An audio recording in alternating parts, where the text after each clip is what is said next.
నమస్తే, welcome to చింతకి media. నేను మీ లింగరాజ్. ఇక నిన్న అసెంబ్లీ రెండో రోజు కొనసాగింది. రెండో రోజుగా ప్రతిపక్షం ఇటు అధికార పక్షం మధ్య అటు కేటీఆర్ ఇటు మంత్రుల మధ్య కూడా విమర్శలు ప్రతి విమర్శలు అంటూ కూడా కొద్దిగా సాగింది. దాని గురించి ఒకసారి చూద్దాం. కేటీఆర్ వర్సెస్ మంత్రులు, శాసనసభలో తీవ్ర స్థాయిలో వాదోపవాదనలు, ధన్యవాద తీర్మానంపై చర్చ సందర్భంగా విమర్శలు ప్రతి విమర్శలు. ధన్యవాదాలు ఎందుకు తెలపాలన్న బీఆర్ఎస్ నేత కేటీఆర్. ఇక ప్రభుత్వానికి సీఎంకి సంతకానికి జీరో వాల్యూ అంటూ ఎద్దవా.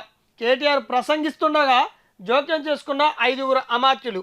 ఆ మంత్రులు 5, ఇటు బట్టి విక్రమార్క, ఇటు శ్రీధరబాబు, పొంగిలేటి, కోమటిరెడ్డి, ఇటు సీతక్క, మొత్తం 5 కూడా అటు కేటీఆర్ వాదనలకి ప్రతివాదనలు వినిపించారు. ఇటుగా ఆరోపణలు ప్రత్యారోపణలు అంటూ కూడా శాసనసభ పర్వం రెండో రోజు పర్వం కొనసాగింది. అసెంబ్లీ బడ్జెట్ సమావేశాలు రెండో రోజు మంగళవారం అధికారిక ప్రతిపక్ష సభ్యుల సవాళ్లు ప్రతి సవాళ్లకు శాసనసభ వేదికైంది. గవర్నర్ ప్రసంగానికి ధన్యవాదాలు తెలిపే తీర్మానంపై మాట్లాడే సమయంలో విపక్ష బీఆర్ఎస్, అధికార కాంగ్రెస్ సభ్యుల మధ్య మాటల యుద్ధం చోటు చేసుకుంది. BRS working president KTR versus మంత్రులు అన్నట్టుగా సభ సాగింది. కేటీఆర్ కాంగ్రెస్ 6 గ్యారంటీలకు చట్టబద్ధత ప్రశ్నిస్తూ ఆ 6 అంశాలు ప్రస్తావిస్తూ ప్రభుత్వం అన్ని విధాలా విఫలమైందని ధ్వజమెత్తారు.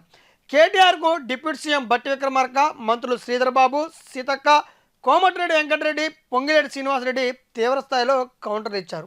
ఇక శాసనసభ పర్వం రెండో రోజు కొనసాగుతున్న నేపథ్యంలో వీళ్ళకి ఆరోపణలు ప్రత్యారోపణలు చేసుకోవడానికి శాసనసభ దొరికినట్లయింది. ఈ నేపథ్యంలోనే అటు కేసీఆర్ ప్రశ్నలు సంధించడం జరిగింది.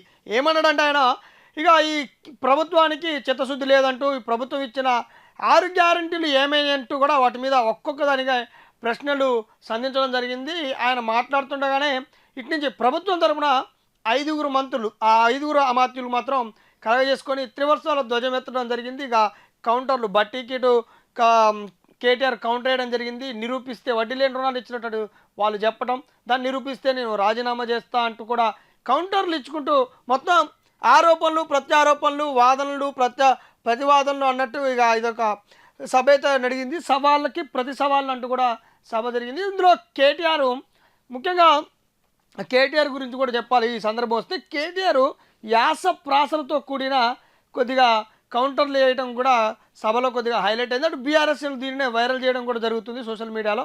ఇక కేటీఆర్కి సోషల్ మీడియా ఉన్న విషయం తెలుసు. ఆ సోషల్ మీడియా అట్లా అసెంబ్లీకి కొనసాగుతుండగానే ఇటు తీవ్ర స్థాయిలో అటు వాళ్ళు మాత్రం దాన్ని పబ్లిసిటీ చేయడం జరిగింది. కేటీఆర్ మాత్రం నిన్న ఒక అంతగా అటు మనం చూస్తుంటాం అసెంబ్లీ సమావేశం అంటే ఇటు కేటీఆర్ కేసీఆర్గా కృష్ణార్జును లెక్క వాళ్ళు ఒక యుద్ధ ప్రాతిపదికన అటు ప్రశ్నల మీద సంధించడం జరుగుతుంది. ఈ నేపథ్యంలోనే ఇటు మంత్రులు కూడా కౌంటర్లు ఇచ్చేదాకా అయితే గతంలో ఉన్నంత శుతిమెత్తంగా అయితే ఈసారి లేరని చెప్పొచ్చు. ఇటు మంత్రులు కూడా తీవ్రస్థాయిని ఫైర్ అయ్యారు. గతంలో చూస్తే కొద్దిగా తక్కువ స్థాయిలో, అంతే అంటే వాళ్ళకి అంత స్థాయిలో వాళ్ళిద్దరిని ఢీకొనే స్థాయిలో వీళ్ళు యాసప్రాసలు వాడట్లేదనే ఒక టాక్ ఉండేది. దాన్ని ఈ నిన్న మాత్రం వీళ్ళు భర్తీ చేసినట్టు కనపడుతుంది. మాట్లాడుతుండగానే మాత్రం తమ మాటల యుద్ధంతో విరుచుకుపడ్డట్టు కూడా తెలుస్తుంది. ఇక ప్రతి విమర్శలతో మంత్రులు ఫైరు. ఒకసారి కేటీఆర్ ప్రశ్నల వర్షం కూడా చూద్దాం. సుమారు 1 గంట 40 నిమిషాలు మాట్లాడిన కేటీఆర్ గవర్నర్ ప్రసంగంలోని అంశాలతో పాటు 2.5 ఏళ్ల ప్రభుత్వ పనితీరుపై తీవ్ర విమర్శలు చేశారు. ఎన్నికల్లో ఇచ్చిన హామీల అమల్లో ప్రభుత్వం విఫలమైందని ధన్యవాదాలు తెలపాలా అని ప్రశ్నించారు. ఇక బీఆర్ఎస్ ప్రభుత్వం హయాంలో కేసీఆర్ ఇచ్చిన రేషన్ కార్డు విషయంలో మంత్రులు కోమటిరెడ్డి వెంకటరెడ్డి, ఉత్తమ్ కుమార్ మధ్య సమన్వయం లోపం ఉందని ఆయన వ్యాఖ్యానించారు. ఎందుకంటే ఇక్కడే రేషన్ కార్డు ఒక్కటి కూడా ఇవ్వలేదట్టు మంత్రి కోమటిరెడ్డి వెంకటరెడ్డి మాట్లాడితే, ఇదే నిండు సభలో గతంలో జరిగిన నిండు సభలో మీ మంత్రి పౌర సరఫరాల శాఖ మంత్రి అంటే ఉత్తమ్ కుమార్ మేము రేషన్ కార్డులు ఏ స్థాయిలు ఇచ్చినాం, ఎన్ని లక్షలు ఇచ్చినట్టు ఆయన చెప్పిండు. ఒకసారి మీ మంత్రితో మీకు పడకపోతే మీరు ఒకసారి మాకు సంబంధం లేదు కానీ ఒకసారి చూసుకోండి, రెక్టిఫై చేసుకోండి అంటూ కూడా అటు కోమటిరెడ్డి వెంకటరెడ్డిని ఇటు కేటీఆర్ విమర్శించడం కూడా జరిగింది. ఇక 6 గ్యారెంటీలకు చట్టబద్ధత సీఎం సంతకానికి విలువ లేకుండా పోయిందని, ఎందుకు చట్టబద్ధత కల్పించలేదని ప్రశ్నించారు. దీనిపై సిట్ వేయాలని డిమాండ్ చేశారు. ప్రభుత్వానికి సీఎం సంతకానికి జీరో వాల్యూ అంటూ ఎద్దు చేశారు.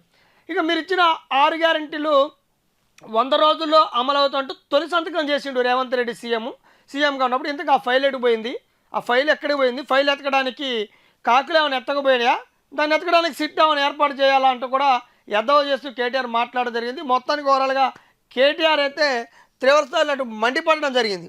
ఈ ఆయన మండిపడ్డ విధానానికి కూడా ఇటు ప్రతి విమర్శతో మంత్రులు అమాత్యులు 5 పోటీ పడ్డారు. 5 కూడా కేటీఆర్ ప్రసంగానికి పలుమార్లు అడ్డుపడిన మంత్రులు ప్రతివిమర్శలకు దిగారు. డిప్యూటీ సీఎం బట్టి విక్రమార్క మాట్లాడుతూ ఉచిత విద్యుత్, సన్నబియ్యం, మహిళలకు ఉచిత ప్రయాణం, ఇందిరమ్మ ఇల్లు, రైతు భరోసా వంటి పథకాలను ప్రస్తావించారు.